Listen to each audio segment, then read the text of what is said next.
Bonjour à tous, je suis très heureuse de vous retrouver au seuil de cette semaine sainte, en ce dimanche où nous fêtons l'entrée de Jésus à Jérusalem. Nous allons vivre ensemble cette retraite inédite. Nous avions des projets qui sont tous tombés à l'eau. Certains d'entre vous prévoyaient peut-être de vivre la retraite à Notre-Dame-de-Vie ou à Blangy, d'autres avec d'autres communautés ou alors de vous retrouver en famille. Et là, nous sommes chacun, chez nous, confinés, nous demandant de manière plus ou moins angoissée ce que va être cette semaine sainte, ce que va être la fête de Pâques. Alors nous voudrions vous y aider à vivre sereinement cette semaine, à vivre joyeusement la fête de Pâques. Et pour cela, nous allons vous accompagner tout au long de la semaine. Et dans ce petit topo, je vais vous présenter de manière pratique quelques clés pour bien vivre cette semaine. Alors nous vivons tous dans des situations différentes, nous ne connaissons pas vos situations actuelles. Peut-être certains se sont retrouvés avec des amis, en colocation, d'autres sont retournés dans leur famille, d'autres encore sont restés dans leur appartement, seuls ou à plusieurs. Quelle que soit votre situation, je crois que les propositions que nous faisons peuvent vous rejoindre.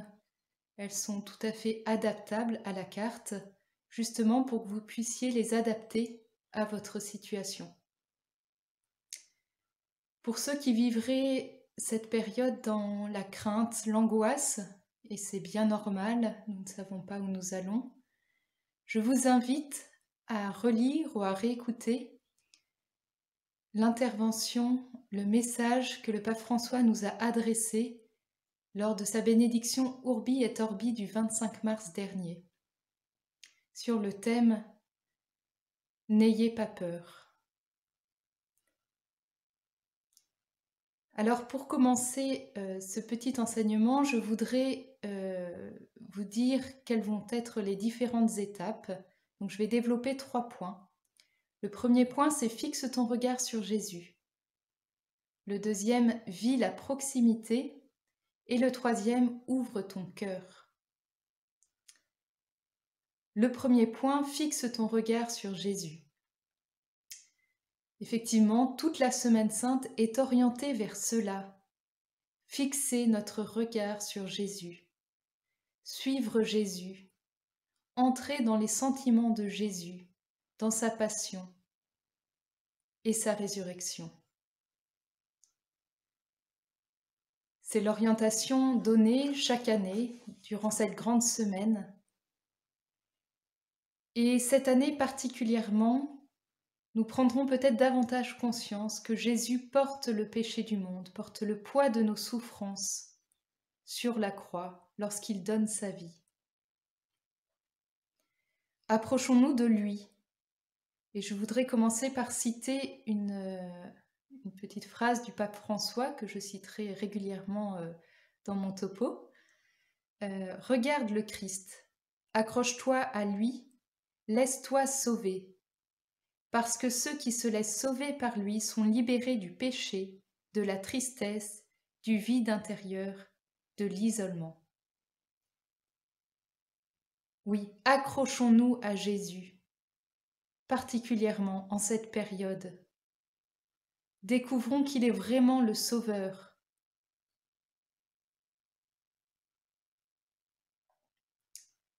Nous ressentons peut-être l'impuissance, la pauvreté dans cette situation. Nous ne savons pas toujours comment aider autour de nous. Eh bien, cette pauvreté est peut-être un lieu dans lequel Jésus peut entrer si nous lui ouvrons la porte. Cela nous pousse à attendre tout de Dieu, de sa miséricorde. Demandons à Jésus que cette impuissance ressentie, cette angoisse peut-être, nous permette de développer notre relation filiale au Père. Qu'avec Jésus, aux côtés de Jésus durant toute cette semaine, nous puissions dire « Père, entre tes mains, je remets mon esprit. Entre tes mains, je remets ma vie. » Alors comment concrètement entrer dans cette relation d'intimité avec Jésus tout au long de cette semaine. Nous vous proposons quelques pistes pratiques. La première, puisque vous suivez une retraite avec Notre-Dame de Vie, est bien sûr l'importance de la prière personnelle, chaque jour. Pour cela, nous vous invitons, chacun là où vous êtes, à aménager un petit coin prière dans une pièce pour cette semaine.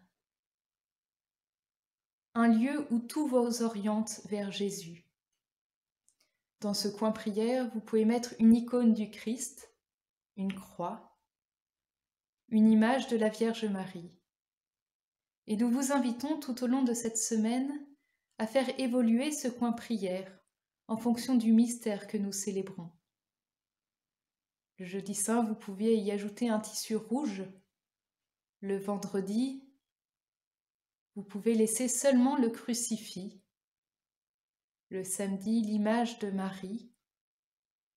Et le dimanche, l'icône du Christ avec un tissu blanc qui manifeste la résurrection. Ce coin prière, ayez-en le souci, car ce sera votre lieu de rencontre avec Dieu chaque jour. À travers des temps de prière personnelle, et pour ceux qui ne connaissent pas l'oraison, nous vous orientons vers des petits topos oraisons qui ont été faits pendant ce temps de confinement par des prêtres de Notre-Dame de Vie. Vous avez la version 3 minutes avec le Père Mathieu sur Apprendre à prier et la version 8 minutes avec le Père Bernard qui part de questions sur la prière. Voilà, donc je pense que ces introductions à l'oraison peuvent vraiment être un soutien. Et puis sur le site Pâques en ligne, vous trouverez également des textes pour vous aider durant vos temps de prière, vos temps d'oraison. Vous aurez également plusieurs enseignements en ligne. Nous en avons eu un ce matin du Père Laurent et tout au long de la semaine, vous en aurez. Et des temps d'échange. Voilà, tous ces temps sont faits pour vous aider à entrer dans le mystère que nous allons célébrer durant toute cette semaine. Nous vous invitons également à vivre les offices liturgiques, à lire les laudes et les complis chez vous, avec les personnes avec lesquelles vous vivez, et à suivre les offices liturgiques, les célébrations et les messes en retransmission, soit depuis le Vatican, via Cateo, soit suivre les célébrations célébrées par Monseigneur d'Ornelas dans la cathédrale de Rennes. Comme certains le savent, Monseigneur d'Ornelas est prêtre de Notre-Dame de Vie. Il sait que vous le suivrez tout au long de cette semaine, il prie spécialement pour vous. Pour t'aider aussi à vivre au mieux ces célébrations liturgiques retransmises, il y aura des petites introductions à la liturgie de manière un peu systématique. Nous te proposerons de vivre des gestes concrets pour entrer au mieux dans ces célébrations. Maintenant, je voudrais aborder le deuxième point, vis la proximité. Alors, cela fait maintenant 3 semaines que nous sommes confinés, chacun chez nous, seuls ou à plusieurs, en famille ou en coloc. Au début, nous trouvions peut-être cela sympa, nous avions l'impression d'être en vacances, ou alors nous sommes en télétravail et débordés. Quelle que soit notre situation, peut-être qu'au bout de 3 semaines, le temps commence à devenir long, que nous commençons à avoir du mal à supporter les personnes avec lesquelles nous vivons. Et du coup, il y a peut-être un risque de fuite qui se fait de plus en plus sentir, de l'air. Et donc, tous les moyens sont bons, que ce soit les séries sur Netflix, que ce soit l'enchaînement de messes, d'offices, etc. pour les plus pieux d'entre vous. Tous les moyens sont bons pour fuir la réalité de là où nous sommes. Nous avons des agendas surbookés. Je ne sais pas si vous avez vu la petite vidéo qui circule avec un homme italien qui pense pouvoir se reposer pendant ce temps de confinement et en fait il n'arrive pas à trouver de créneau pour un rendez-vous parce qu'il a des apéros sur internet, des cours de gym à distance, tout un tas de choses qui se sont accumulées qui fait qu'il n'a plus du tout de temps. Peut-être que nous sommes un peu dans cette situation. Et alors cette semaine, nous voudrions vous inviter à vivre la proximité. Vivre la proximité, c'est quelque chose de très cher au pape François. Et peut-être que cela est aussi cher au bon Dieu qui nous place dans cette situation. Dieu peut tirer un bien de n'importe quelle situation. Alors ne cherchons pas à fuir de là où nous sommes, car Dieu veut que nous soyons là où nous sommes et il nous donne sa grâce pour le vivre. Même si cela n'empêche pas les tiraillements en nous et entre nous. Alors, je voudrais citer toujours le pape François qui parle de cette proximité en s'adressant aux jeunes. Alors, il commence par parler de la connexion et de la communication, puis ensuite des gestes concrets de proximité. Il s'adresse toujours aux jeunes, là dans le message des rameaux. Souvent aujourd'hui, il y a connexion mais pas de communication. Lève-toi. C'est une invitation à s'ouvrir à une réalité qui va bien au-delà du virtuel.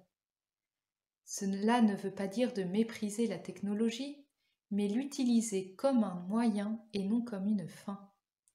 Lève-toi signifie aussi rêve, risque, engage-toi pour changer le monde. Et peut-être qu'aujourd'hui, justement, nous voudrions nous engager pour changer le monde, mais que nous sommes enfermés chez nous et que nous ne savons pas comment faire. Eh bien, changer le monde commencera par agir là où nous sommes. Et c'est par des petites choses que nous ferons avec amour que nous pourrons soulever le monde, transformer le monde. Le pape continue en parlant de la proximité dans Christus Vivit. La proximité nous pousse en avant et devient un geste courageux pour que l'autre vive. Jésus nous rappelle que même un signe de charité simple mais concret peut susciter des forces de résurrection. Il parle également dans l'exhortation sur la famille de petites églises domestiques. Et alors là, je crois que cette semaine, nous pouvons accueillir le lieu où nous vivons, les personnes avec lesquelles nous vivons en nous disant « Et si nous formions cette petite église domestique ?» L'Église a adapté beaucoup de choses en cette période de confinement, comme vous le savez peut-être.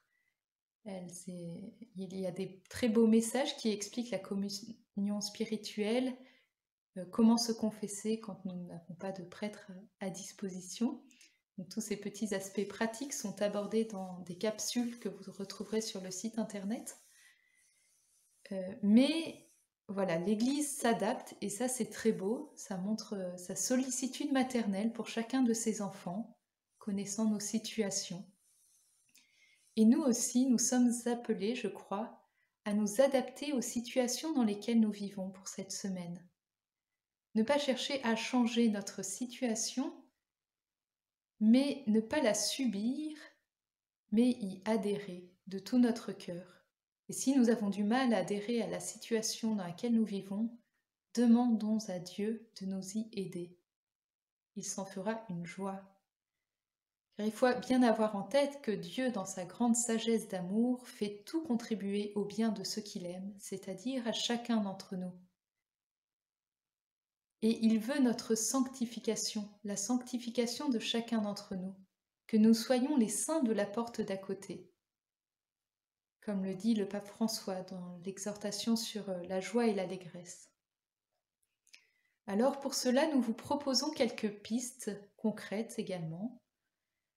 Comme vous le verrez, donc, et comme je l'ai mentionné précédemment, il y aura des choses qui vous seront retransmises en ligne, les enseignements, certaines célébrations, mais pas tout. Et c'est un choix que nous avons fait nous souhaiterions vraiment que ce que vous vivez, vous le viviez avec les personnes avec lesquelles vous vivez. Et dans ce sens-là, nous vous encourageons par exemple à dire l'office des laudes chez vous et à ne pas le suivre sur Internet, à vivre l'heure sainte chez vous également, le chemin de croix. Voilà, ce sont des temps que vous pouvez réellement vivre. Et je crois que c'est vraiment important car nous ne sommes pas de purs esprits. Et donc pour entrer dans le mystère que nous allons vivre, le mystère le plus grand de la foi chrétienne, il est important que nous posions des gestes, qu'il y ait des démarches. Et ça, c'est vraiment dans le sens de ce que l'Église propose aujourd'hui. Voilà, nous vous donnerons bien sûr des supports pour vivre au mieux l'heure sainte, le chemin de croix. Même les laudes, nous vous renverrons sur le site de l'AELF. Mais nous vous encourageons à le vivre avec les personnes avec lesquelles vous vivez, à prendre des temps de prière communs et à vous adapter. Vous avez un rôle de mission par rapport aux personnes avec lesquelles vous vivez. Et puis vous serez également évangélisés par ces personnes, bien évidemment. Et donc nous vous invitons, tout ce que nous vous proposons sont des moyens. Ce n'est pas un but en soi, le seul but c'est l'union au Christ. Alors ce que nous vous proposons, nous souhaiterions, dans la mesure du possible, que vous preniez le temps de réfléchir à ce que vous pensez qu'il est bon de suivre et que les personnes avec lesquelles vous vivez peuvent suivre également. Et peut-être que ça passera par des renoncements à suivre certains enseignements, temps de partage, mais que cela fera grandir la charité avec les personnes avec lesquelles vous vivez.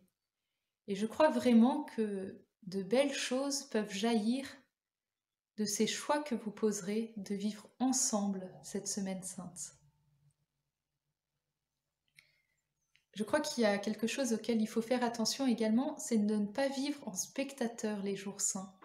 Et c'est pour ça aussi que nous vous proposerons toutes ces démarches. Soyons une église qui se réunit à la maison. Vous pouvez également prendre des temps de lectio divina sur l'évangile du jour. Le dernier point que je voudrais développer avec vous est celui de ouvre ton cœur. Cet appel qui est très important, je crois, d'honorer et qui jaillit peut-être du fond de votre cœur. Et pour commencer, je voudrais lire un passage de la fin de l'exhortation Christus Vivit. Donc le pape, bien sûr, s'adresse aux jeunes et voilà ce qu'il vous dit.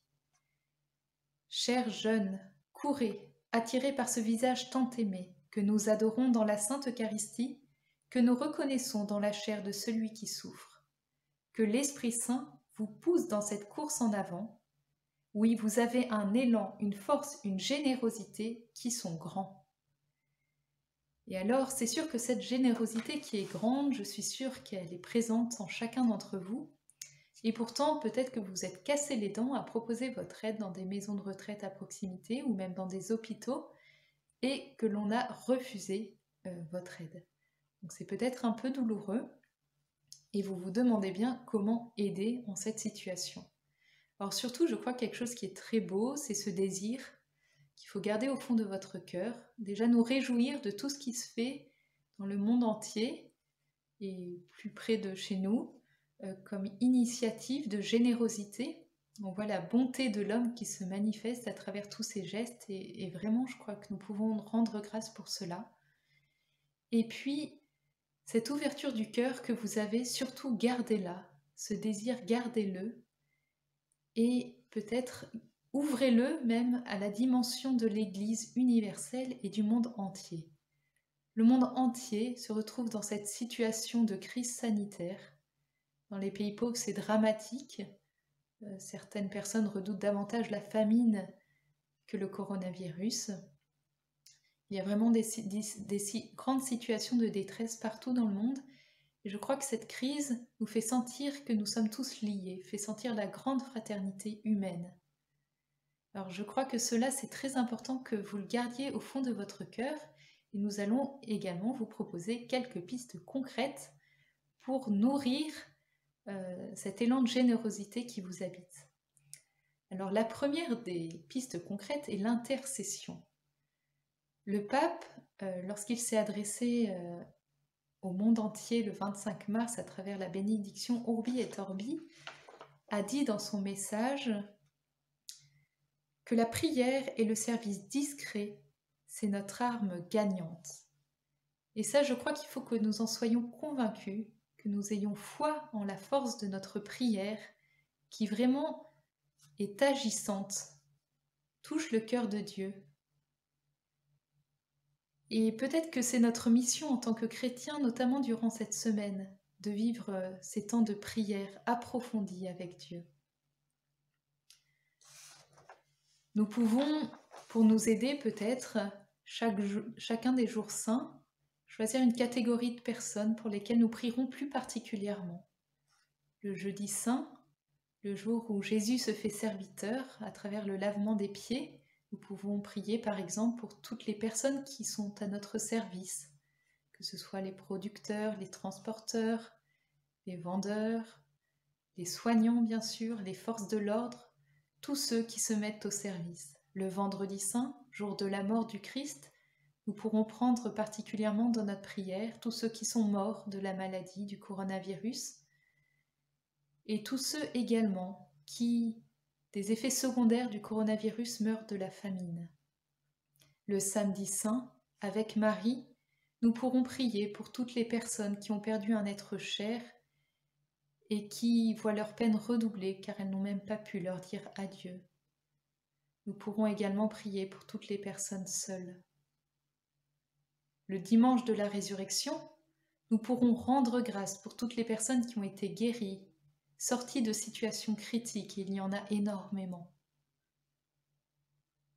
Le lundi de Pâques, aux côtés de Marie, Notre-Dame de Vie, que nous fêterons, nous pourrons prendre dans notre prière toutes les mères qui œuvrent nuit et jour pour faire tourner la maison, aider les enfants à travailler et parfois gérer le télétravail en même temps. Voilà, chacun d'entre nous peut ajouter bien évidemment des personnes pour lesquelles il veut prier plus particulièrement. Alors, nous mettrons à votre disposition sur le site internet un lieu d'accès où vous pourrez déposer des intentions de prière personnelles qui seront partagées à tous les membres de la retraite et également aux membres de la communauté de Notre-Dame de Vie à Venasse qui prient pour vous tout au long de cette retraite et qui déposeront au pied de Notre-Dame de Vie toutes les intentions que vous portez. Donc surtout, n'hésitez pas à déposer vos intentions de prière. Un autre moyen de garder votre cœur ouvert, c'est de poser des petits gestes de charité concrets auprès de personnes seules que vous connaissez, des grands-parents, des amis. Ayez le souci de les appeler durant cette semaine. Ayez aussi le souci de prendre soin des personnes avec lesquelles vous vivez, surtout des personnes avec lesquelles c'est plus difficile. Essayez de poser un geste de charité concret durant cette semaine. Le jour de la fête de Pâques, où nous fêtons la joie de la résurrection, je crois que nous pouvons également essayer de réfléchir comment partager cette joie qui nous habite autour de nous. Car nous avons quand même une chance énorme. Nous savons que le Christ nous sauve, nous a sauvés et il nous sauve aujourd'hui. Il a pris sur lui le poids du mal, du péché du monde et il a vécu la mort et la résurrection et il manifeste par là que la vie l'emporte sur la mort. Alors cette espérance qui nous habite, qui nous fait regarder le futur avec beaucoup d'espérance, trouvons un petit moyen concret de le partager à d'autres personnes qui ne vivent peut-être pas de cette même espérance. Voilà, j'espère que ces pistes concrètes vous aideront durant toute cette semaine sainte où nous vous proposons un petit échange, un petit carrefour à 16h si vous avez des questions.